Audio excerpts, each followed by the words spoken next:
Khasi Hills Autonomous District Council hene kesngi kelarai bikin keren biang ha ka khat khandai trik uno opra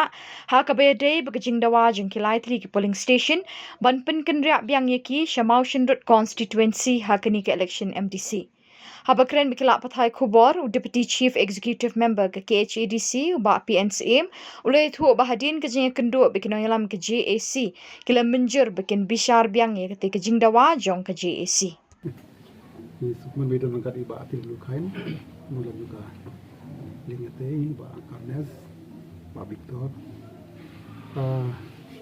kuntu yang sudah pan ya keren buat ki perlok naga Joint Action Committee kabar kaji kuat jumpi kalong ban penne ikini ki lightly ki polling station kata kamut ka Mausmai polling station kala dongdai polling station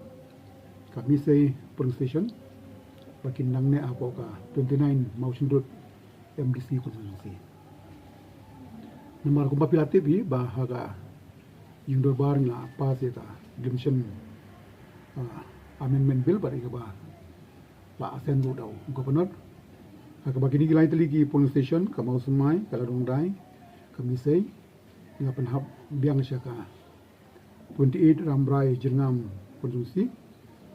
kajing mut jungi ha kapor kalong namar ba kini kila tadi ki polling station ki hap haka Ramrai haka MLA ke kadon kajing ong jong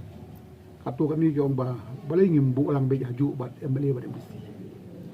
hadirin bangila pas Pak Asem Gubernur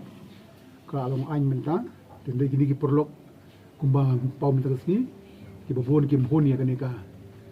ka bangila ya kajing kedua jungi mendekat sini la keren syai ki ba namar ba kajing kuat jung pai ba kolong la kumnu ban penne biang aga 29 Mountain Road MDC konstitusi kumba kolong ban syua dan kalian jonga kumbu di PCM bagi ia merengkan iba di lukain ila keren syai ba